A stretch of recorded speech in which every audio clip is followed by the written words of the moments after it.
in today's career mode episode. It's time for the Belgian Grand Prix.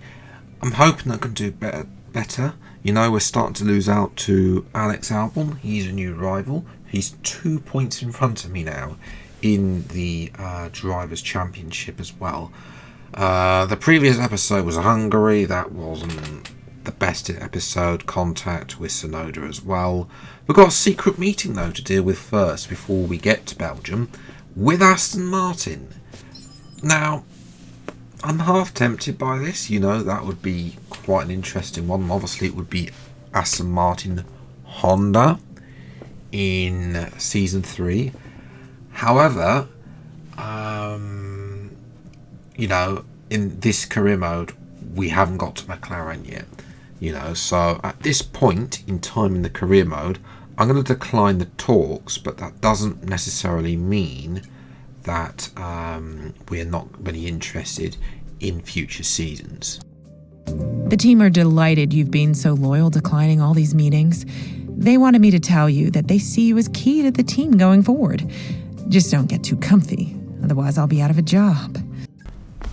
I'm also trying to get that 60% recognition because there's a couple of aero upgrades that are locked at 60%, so some downforce upgrades as well. We've got a minor drag reduction available, there's a few, and a major drag reduction as well. I can afford both of those, but although we need that, we've got Sonoda's purchased DRS, and there's the front and rear downforce that we need 60% for. I'm currently on 55 or something like that. We've got weight redistribution, rate reduction, tyre wear we cannot afford, engine power, major engine power. It's a minor engine power. Okay, if that was a major, I would be very tempted. I don't have enough for a major ERS upgrade as well. Fuel efficiency we really don't care about. So I think it's going to be weight redistribution as well. I mean, it doesn't seem to be making so much an effect, but it's got a 0% failure chance. So I'm going to rush this. I don't really rush upgrades, but because of the 25% failure chance, if this fails, I'm not going to be happy, but let's do it.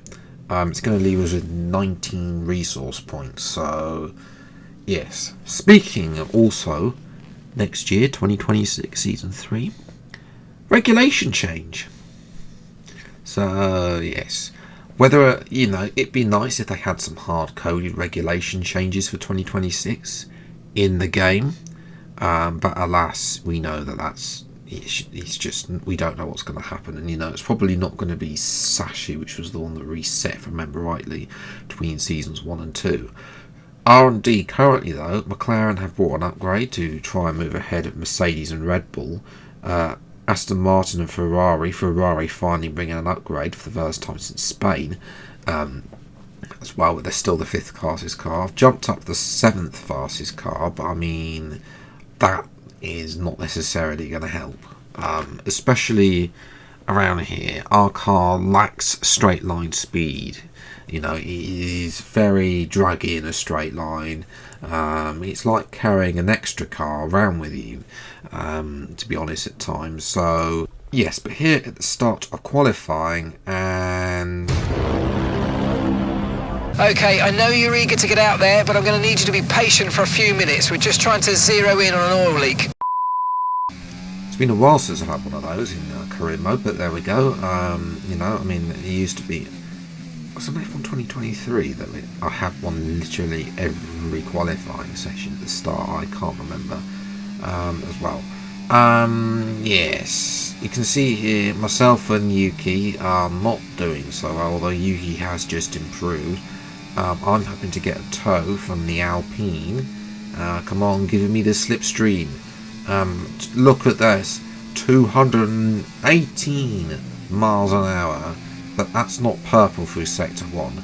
I reckon, you know, with a few more upgrades, a few less drag, you know, more engine power, that would have been easily 225, 226 mile an hour there. But this car, you know, and that would have been purple first sector, but this car hasn't exactly excelled there.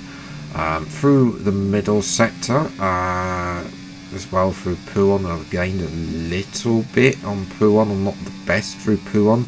Ever since, you know, they had the supersonic speeds back on F1 2021 as well. That corner is always horrible. So now reached the penultimate part of the lap. Chuck it in here. Make sure not to hit the sausage curb on the left hand side. Slightly down on Hulkenberg. That's not good. Need a little bit. This needs to be a seller. Final few corners. We go through this corner, which is just make sure I don't take too much curve on the right hand side. Up to the bus stop. Well, it's effectively the final two corners here. Not too much curve, otherwise you do lose time there. 3/10 gain though, and that's going to be enough for P17. So yes, I mean, usual things happening here. Gasly and Perez both have a penalty. I'll have a look at that in just a moment. But it's Oscar Piastri who starts on pole position. McLaren, have they finally turned up? We'll have to wait and see. No wins with them. Albon is P6. That is a problem. I mean, I know overtaking is possible here, but that is going to be a momentous task to catch Albon. You know, the F1 gods will need to shine on me in order to get that, to catch Albon. What happened to Gasly and Perez? They got some penalties for illegal blocking. Didn't see it on track. I was not involved on that, just to say so. Yeah, we'll see what we do for the 17th grid time of the race. The Belgian Grand Prix, a race the great Ayrton Senna won 6 times, and in 2019 Charles Leclerc became the first driver to take their maiden win here since a certain Michael Schumacher in 1992. One of the circuits that makes Formula One, Formula One. Welcome to the Belgian Grand Prix. 19 corners, 4.3 miles or 7 kilometres. There's over 100 metres of elevation change here, with long stretches of the lap spent flat out. Look out for the bus stop chicane. The final challenge before the temporary relief of the start-finish straight. So with the race not far away from starting, here's what today's grid rundown looks like. Oscar Piastri lines up on pole position, and Max Verstappen lines up alongside. Moving on to the rest of the grid, we have Leclerc, Hamilton, Albon, Fernando Alonso, Sainz, Russell, Perez, Norris, Ocon, Teo Porcher, Tsunoda, Stroll, Gasly, Hulkenberg, Phoenix, Bottas, Joe, and Kevin Magnussen fills the last spot on the grid. It's almost time for those 5 red lights to go out then. Let's see who can prevail today. Welcome to the commentary box. I'm Alex Jakes. Alongside me is Anthony Davidson. Now, those final hours before a race, did you have a routine? Try to put the starting position out of your mind and just focus on the race ahead. We can still do a good job here today. Thanks, Mark, for those words of encouragement. Race strategies are one stop, and it's the old-fashioned 25% ones. Even though this is a 35%, it's a 20. I'm gonna, medium soft, 8 laps on medium, 7 laps on soft, for 35% race here, as well. Lower the fuel, and away we go. Everyone else seems to be on the soft tyre, so yes, 5 red lights then, and away we go for the Belgian Grand Prix, and it's an okay start. I mean, it's medium tyre, so be worse. So I'm going to send it down the inside of about 4 cars there, 5 cars, as they're going 3 wide through turn 1. They're going 3 wide down the hill there, and they're going 3 wide through ROUGE. It comes 2 wide, and they go up Radion as Perez gets ahead of Norris and Ocon side by side there.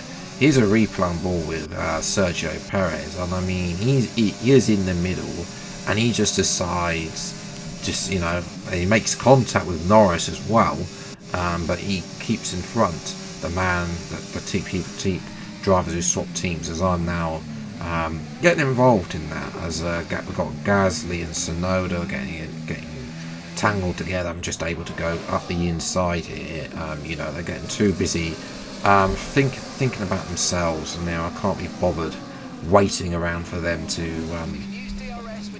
make their minds up as well.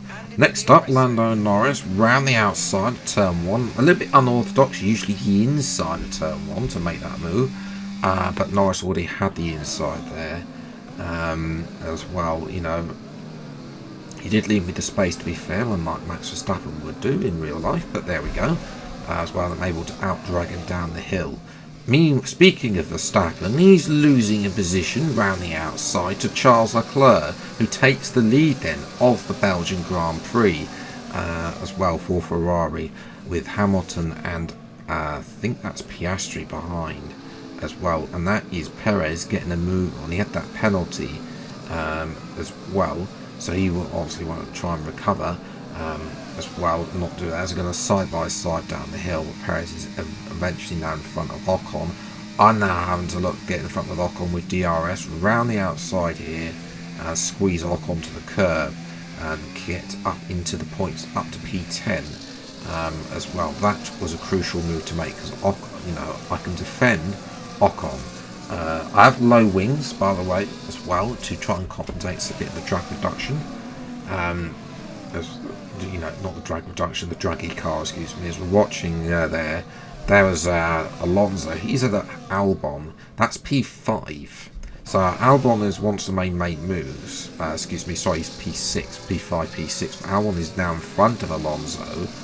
That Williams is very good in the straight line, as I should know, because you know it's a car that got me 99 points last year from 15 races, because of DNF one of them. Then jump to lap 8. Now, interestingly, Ocon was within 1 second of me all the time, but I did manage to get Norris out of a second, but then he closed up. I mean, he's in a Red Bull, as well. As we come into the pits then for my one and only stop. They've all taken the softs 8 laps, so I'm going to take the softs the remaining 7 laps, but there's some hard tyre runners. Interesting.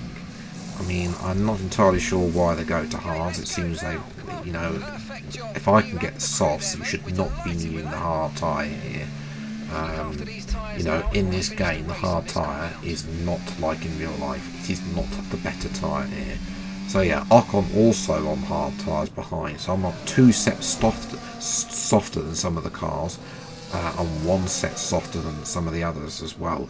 Up at the front, it is Verstappen from Hamilton and Leclerc. Piastri has lost out to Albon, so Albon now is indeed now up to P4. So watching Norris round the outside of Esteban Ocon as well. Now go round the outside here into the middle sector. It's a lovely to finish the move, and it's a lovely move for Lando in the Red Bull, but he's a little bit behind. And now, so all of a sudden, caught up to Piastri down the inside the bus stop. Piastri had a shocking stop, surely, to be down in P10 now as well, and I've set the fastest lap of the race as well.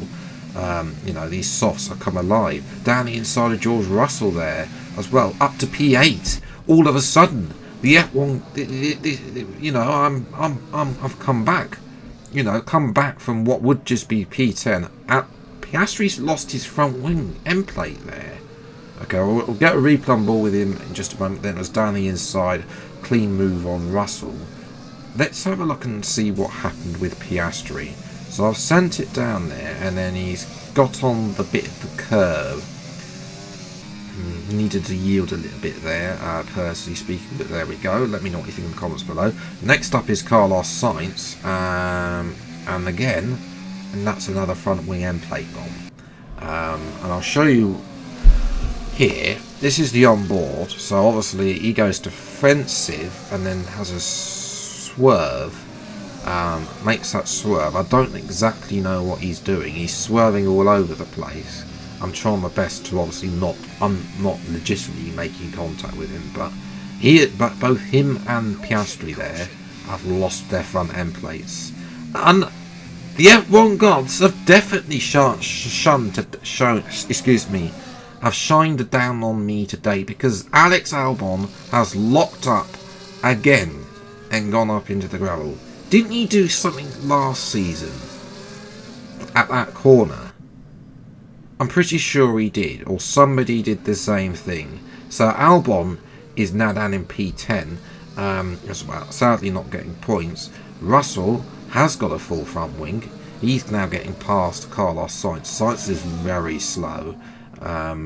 In the corners, in the straights, he's a little bit faster, which is why he's given Russell a bit of a headache, but has to brake early because, of course, as well. It's got Piastri as well, which seems to have a less there, and now that's Ocon getting involved with Norris, trying to re-overtake Norris there as well with there. And oh, that's Sonoda. No wonder he's been purchasing durability upgrades, because that's what basically he's been doing, mostly durability upgrades, apart from the one or two that he's been looking at with DRS, as well as Russell now has caught up to me. I'll give him in space there, extra space, the final corner, and now up to the final lap.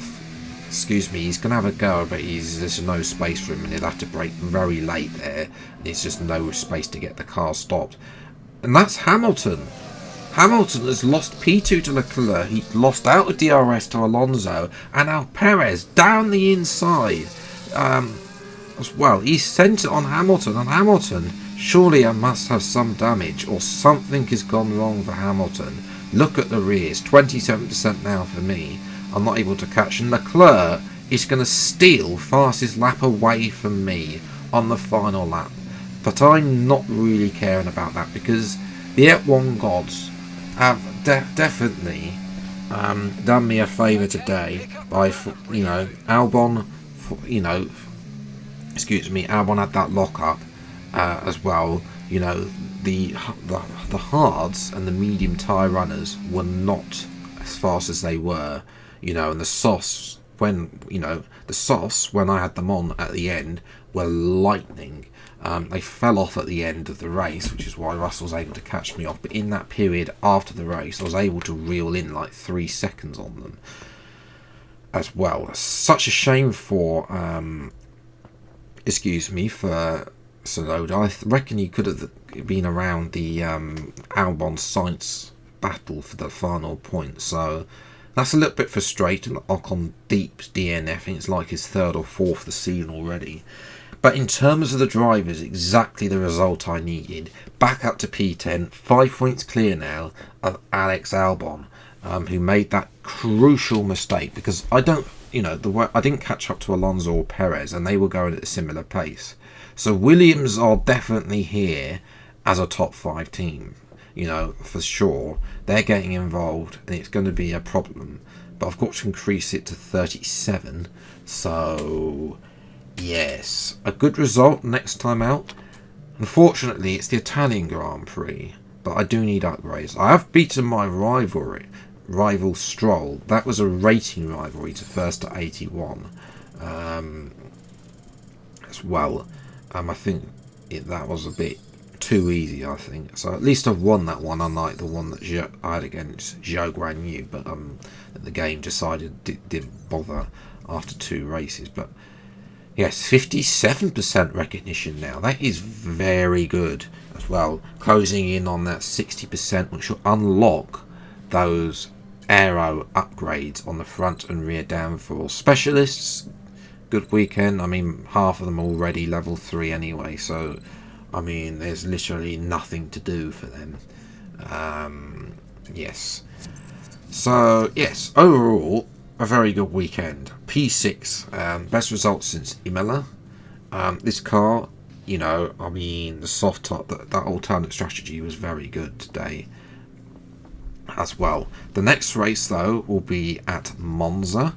That episode will be out next week. I'm not entirely sure how the car's going to perform. As I said, it does have that lack of straight line speed. So until the next video then, I'll see you next time. Take care, thanks so much for watching, enjoy your day, and goodbye.